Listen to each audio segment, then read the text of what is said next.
The US national debt has ballooned to an eye-watering $38 trillion. That's more than the entire economies of China, Japan, Germany, and the UK combined. How on earth can America ever pay this back? Many people think it's impossible, that a devastating default is inevitable. But what if there's another way? A quieter, less dramatic method the US has used before to slash its debt without causing a global meltdown. In today, we're diving deep into the silent trick America might be using right now to make this mountain of debt shrink away. Let's get one thing straight. The US government isn't planning to just write a check for $38 trillion. That's not how national debt works. For decades, the government has been rolling it over, issuing new bonds to pay off the old ones. It's like paying off one credit card with another. As long as people, institutions, and other countries are willing to buy US Treasury bonds, the music keeps playing. Why do they buy them? Because US bonds are considered the safest financial asset in the world. The US has never defaulted, and the dollar is the world's reserve currency. This creates a constant global demand for dollars and US debt. So if they don't plan to pay it off directly, what's the secret? The answer lies in a powerful, often misunderstood force: inflation. Think about it this way. Imagine you borrowed $100 from a friend 10 years ago. Back then, that $100 could buy a lot, maybe a full cart of groceries. Today, that same $100 buys you much less, maybe just a few bags. The $100 is still $100, but its purchasing power has decreased. This is inflation. Now apply this to the national debt. The $38 trillion the government owes is a fixed number. But the value of those dollars is not fixed. If the government and the Federal Reserve allow inflation to run a bit higher than usual, say around 3 or 4% instead of the target 2%, something interesting happens. The overall economy, measured in GDP, grows faster in nominal terms. Tax revenues also go up because wages and prices are higher. This means the debt, as a percentage of the economy, starts to shrink.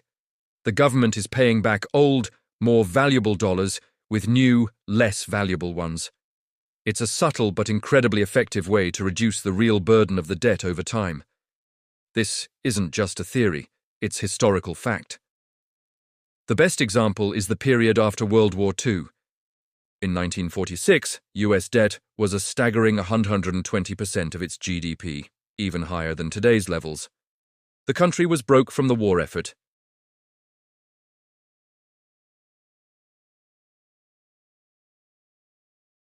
Not really.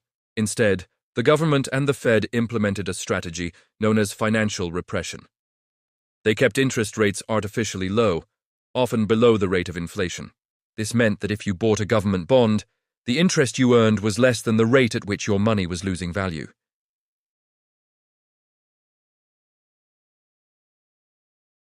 Over the next few decades, a combination of steady economic growth and moderate inflation worked its magic. By the 1970s, that massive debt-to-GDP ratio had fallen from 120% to a manageable 30%. The debt was never paid off, in the traditional sense. It was inflated away. The government effectively got a massive, quiet discount on its IOUs. Let's look at the signs. After the 2008 financial crisis and the COVID-19 pandemic, the Federal Reserve pumped trillions of dollars into the economy and kept interest rates near zero for years. Then, we saw a significant spike in inflation. While the Fed has since raised rates to combat it, many economists argue that we might be entering a new era where slightly higher inflation becomes the norm. Policymakers might find it preferable to a painful cycle of budget cuts and tax hikes. This strategy is a delicate balancing act. If inflation gets too high, it can spiral out of control, wrecking the economy and destroying people's savings. It hurts retirees on fixed incomes and erodes the wages of workers. Public confidence in the currency could collapse. This is why the Federal Reserve publicly states its firm commitment to a 2% inflation target. Admitting they want higher inflation would be disastrous.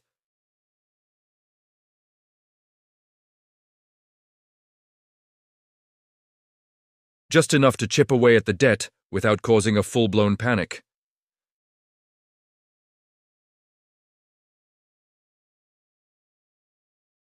Anyone holding US Treasury bonds from American retirees to foreign governments like China and Japan, is essentially getting paid back with cheaper money. Their return on investment is eroded by inflation. It's a slow, subtle transfer of wealth from lenders to the borrower. For the average person, it means the cost of living goes up, and the value of your savings can decrease if they aren't invested in assets that outpace inflation, like stocks or real estate. It's a controversial solution with real consequences. On one hand, it avoids the catastrophic scenario of an actual default, which would trigger a global financial crisis. It's a way to deleverage without a crash. On the other hand, it acts as a hidden tax, disproportionately affecting savers and those on fixed incomes. It's a path of least resistance for politicians who don't want to make the tough choices of cutting spending or raising taxes. So, as you watch the headlines about the national debt, remember this hidden dimension. The real drama isn't about finding $38 trillion under a mattress. It's about the subtle, ongoing battle over the value of the dollar itself.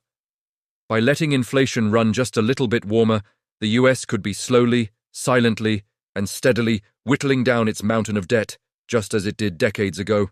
It's not a perfect solution, and it's not without victims. But it might just be the most realistic way out of an impossible situation.